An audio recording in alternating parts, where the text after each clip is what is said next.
Okay, y'all, my computer's being kind of weird tonight. We might have started. Here we go. Okay, I want to welcome everybody back to the chaos.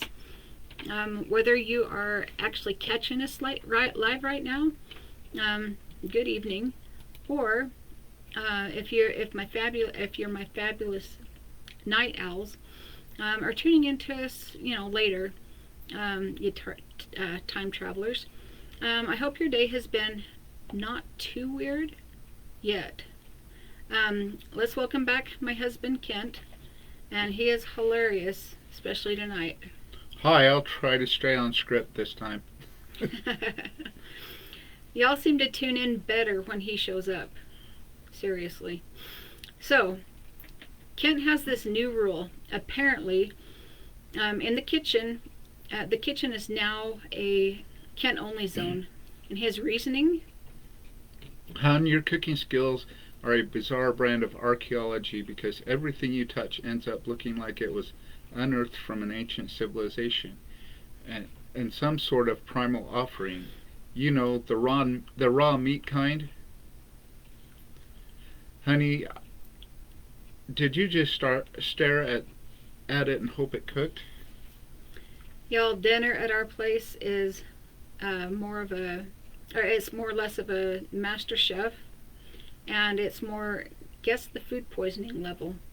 And I'll tell you, the romance is sizzling, obviously. I refer to myself as the king of surviving your culinary experiments. Gee, thanks. So, y'all know that I'm a walking disaster zone. We talk about it every day.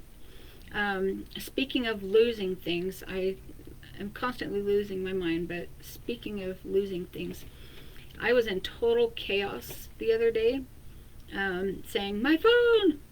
Where has it vanished? And I do the cushion shuffling, the usual state of emergency around here.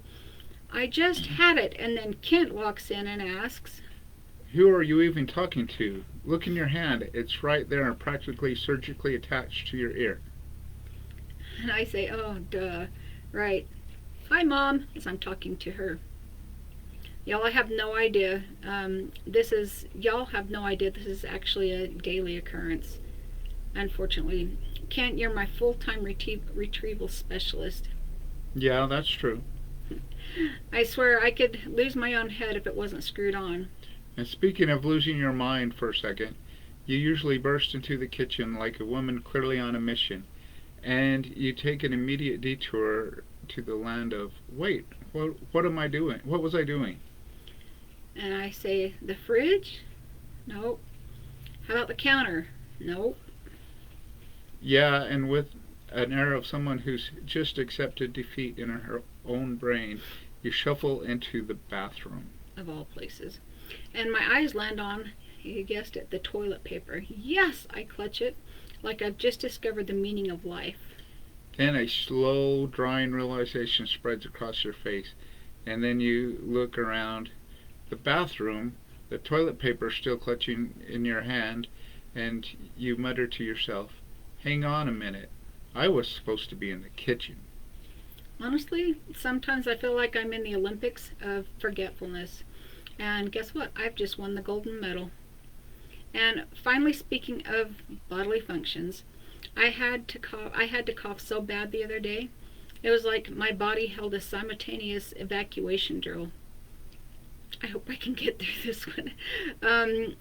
1 minute I was just trying to clear my throat, and the next it was a full-blown biohazard situation.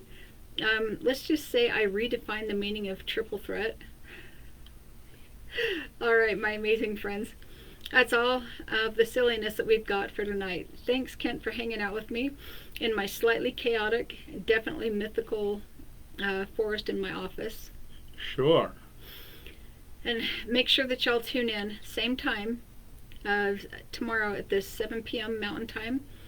And maybe the same place here in my crazy office, or we might be on the road again to Las Vegas for the absolute last time to pick up our son who's been in the Philippines. He's finally coming home. Yay! And a finger on his girlfriend or his fiance's hand. You never know the magic or the mild insanity that will happen, especially when we're in the car.